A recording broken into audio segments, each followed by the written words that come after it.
किसी ने यहाँ पूछा है कि वो बहरीन में रहती हैं और उन लोगों ने यहाँ पर 2 शॉट्स ऑलरेडी ले चुके हैं, लेकिन उन लोगों को कुछ नहीं हुआ और वो बिल्कुल ठीक है। इस बारे में कुछ कहना है? हाँ, अच्छी अच्छी बात है वो ठीक है, अगर अच्छी बात है वो तो बहुत अच्छी बात है अगर वो ठीक है, लेकिन लेकिन उसका लॉन्ग टर्म इन्फेक्ट इफेक्ट जो है। राइट, यही प्रॉब्लम मेन जो है, कंसर्न हमारा यही है वैक्सीनेशन के साथ कि इसका कोई लॉन्ग टर्म सेफ्टी डेटा नहीं है। तो सॉफ्ट सेफ्टी डेटा नहीं है तो हमें पता नहीं ना कि अभी तो बंदा 6 महीने तक ठीक है, लेकिन आने वाले 3 साल के बाद अगर उसको बांझपन हो गया, नपुंसकता हो गई, कैंसर डेवलप हो गया, ऑटो इम्यून डिजीजेस हो गई, अगली संतान में कोई परेशानी आ गई, तो इसकी जिम्मेदारी कौन लेगा? तो ये प्रॉब्लम जो है मेन वैक्सीन के साथ है। इसके अलावा एक चीज और भी है कि जब भी मैं आपको डिटेल में समझाता हूँ। पहली बात तो ये है कि जितनी भी वैक्सीन है सारी दुनिया में किसी भी कंट्री में जो लग रही हैं, ये कोई भी अप्रूव्ड यानी गवर्नमेंट की हेल्थ एजेंसी से क्लियर या फिर फुली पास नहीं है। इंडिया में भी जो कोविशील्ड लग रही है वो सरकार ने पूरी क्लियर नहीं किया है, अप्रूवल नहीं दिया है उसको। वो एक इमरजेंसी यूज ऑथराइजेशन में चल रही है, इमरजेंसी में, यानी कि उनको लगता है कि बहुत बड़ा पेंडेमिक है और यहाँ पे हमारे पास टाइम नहीं है कि हम लॉन्ग टर्म सेफ्टी देख सकें, तो हमें जल्दी से जल्दी लोगों तक ये टीका पहुंचाना है ताकि वो इसको बचाया जा सके।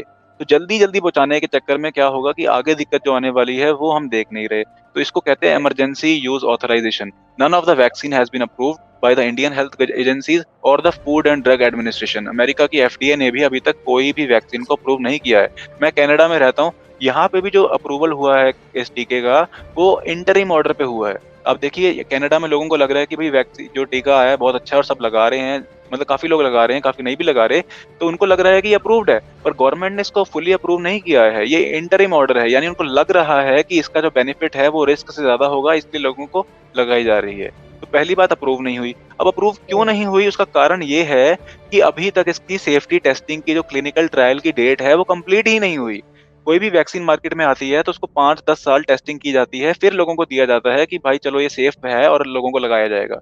पर ये जो टीका है इसको सिर्फ कुछ महीने ही चेक किया गया है, उसके आगे का सेफ्टी डेटा है ही नहीं। तो जब तक डेटा है ही नहीं तो इसको अप्रूवल मिल ही नहीं सकता, और अप्रूवल नहीं मिला तो इसका मतलब ये है कि जो भी लोग टीका लगा रहे हैं वो एक एक्सपेरिमेंट का पार्ट है, उनके ऊपर एक्सपेरिमेंट किया जा रहा है। और जो ये एक्सपेरिमेंट करवा रहे हैं उनके अंदर एक खास बात ये होती है कि जब भी कोई एक्सपेरिमेंट किया जाता है उसके अंदर हर किसी को दवाई नहीं दी जाती, कुछ लोगों को सिर्फ प्लेसेबो दिया जाता है। प्लेसेबो यानी कि उसके अंदर दवाई नहीं डाली जाती, सिर्फ ऐसी टीका लगा दिया जाता है ताकि उनको लगे कि हाँ उनको टीका लग गया, पर उसमें होता पानी है।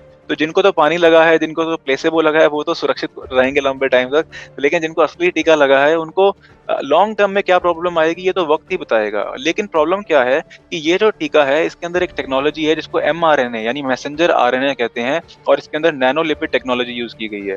तो ये टेक्नोलॉजी जो है ये आज से पहले कभी भी किसी टीके में नहीं यूज की गई, इंसानों के अंदर पहली बार की जा रही है।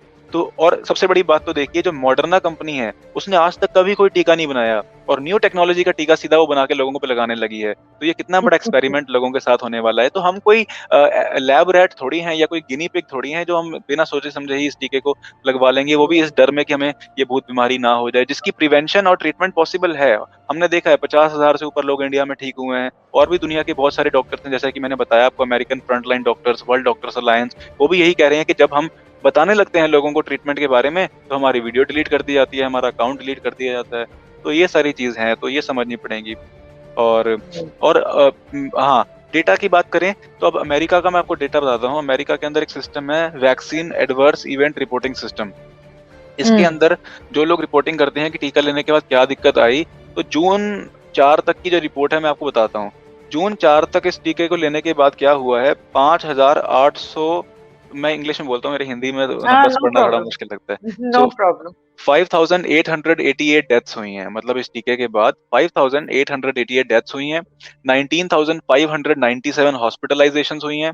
1,459 एनाफिलैक्सिस रिएक्शन, 1,737 लोगों को बेल्स पॉल्सी हो गया। बेल्स पॉल्सी होता है फेशियल एसिमेट्री यानी फेशियल पैरालिसिस, मुंह टेढ़ा हो जाना।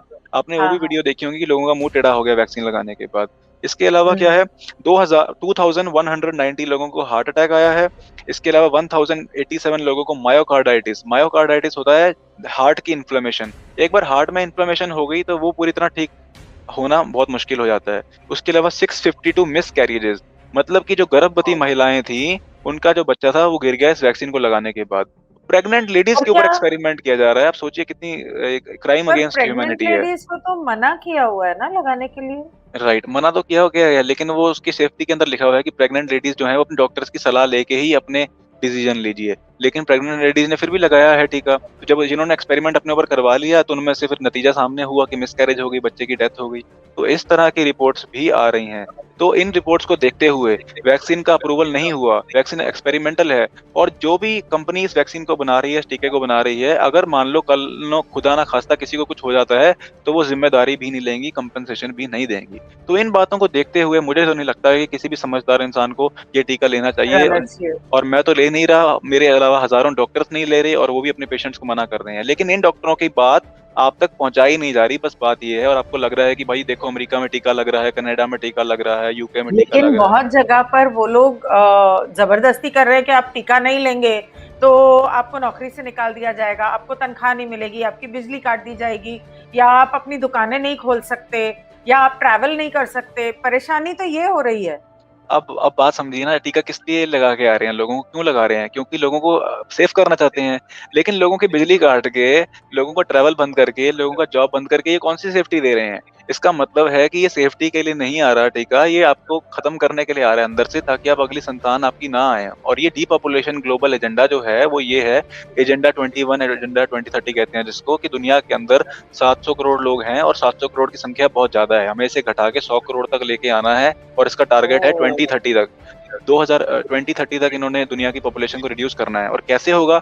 बिल गेट्स ने अपनी टेड टॉक में कहा था कि there are about 7 billion people in the world and if we do good work on healthcare and vaccination then we can reduce it by 10 to 15%। यानी कि अगर हम टीकों पे और हेल्थ केयर के सिस्टम पे अच्छा काम करें तो हम दुनिया का जो पॉपुलेशन है 10-15% तो घटा ही सकते हैं। यानी कि टीकों से हम दुनिया का पॉपुलेशन घटा सकते हैं।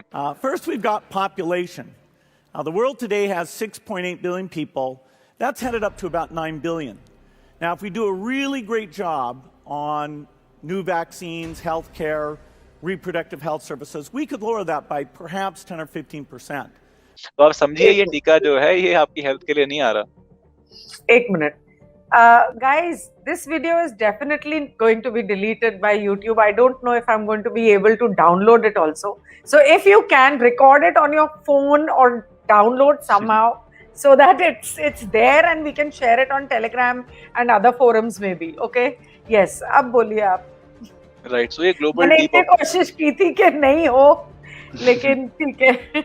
Right, global depopulation agenda is a real thing and doctor Sherri Tenpenny है, डॉक्टर कैरी मेडी है जो अमेरिका से हैं, इनसे भी मेरा इंटरव्यू हुआ था थर्सडे को। तो उन्होंने बताया कि भाई जो फर्टिलिटी क्लिनिक्स हैं, फर्टिलिटी क्लिनिक से रिपोर्ट आ रही है कि टीका लगाने के बाद लोगों की जो महिलाओं की ओवरीज के अंदर जो ये mRNA टेक्नोलॉजी जो नैनो स्पाइक प्रोटीन है वहाँ पे इकट्ठा हो रहा है, जिसकी वजह से उनको इनफर्टिलिटी हो सकती है।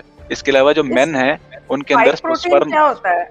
उनके अंदर स्पर्म काउंट मेंस के अंदर कम हो रही है। सो एज अ रिजल्ट आगे नुकसान हो सकता है। स्पाइक प्रोटीन क्या होता है कि जो ये mRNA टेक्नोलॉजी टीका लगाया जा रहा है तो ये स्पाइक प्रोटीन होता है कि प्रोडक्शन करता है, जिससे हम सोचते हैं कि ये स्पाइक प्रोटीन अगर बॉडी में पार्टिकल प्रोड्यूस होगा तो जो बीमारी है उसको हम रोक लेंगे, सिम्टम्स को कम कर लेंगे। और ये स्पाइक प्रोटीन अपने आप में ही टॉक्सिक सब्सटेंस है, जिसके ऊपर बहुत रिसर्चर्स बात कर रहे हैं कि हमें ये स्पाइक प्रोटीन नहीं प्रोड्यूस करवाना चाहिए था। और इसका एक ऑफ बटन भी नहीं है, एक बार चल पड़ा तो चल पड़ा। तो अब अंदर बॉडी में किस एरिया में जाएगा, कहाँ जाएगा और कहाँ की प्रॉब्लम करेगा ये तो वक्त ही बताएगा। ब्रेन में जाएगा तो ब्रेन की प्रॉब्लम होएगी, ओवरीज में जाएगा रिप्रोडक्शन की प्रॉब्लम आएगी, हार्ट में जाएगा तो हार्ट की इन्फ्लेमेशन होएगी। और ये हो रही है, ऐसा नहीं कि होएगी, ऑलरेडी हो रही है। डेटा ब्रेन हेमरेज भी हो रहा है। राइट, ब्लड क्लॉटिंग और स्ट्रोक सबसे बड़ा कारण है लोगों की मृत्यु होने का आफ्टर द टीका। आप देखिए हिंदुस्तान में भी जो एक्टर विवेक जी से साउथ इंडिया के, उन्होंने 15 को टीका लगाया, 16 को उनको हार्ट अटैक आया, 17 को उनकी मौत हो गई। हाँ, तो ऐसे भी केस आ रहे हैं। और आपको पता ही है इंडिया के अंदर तो न्यूज छुपाना बहुत आसान है, तो ये बात बाहर भी नहीं आती। सही बात है, न्यूज छुपाना बहुत आसान।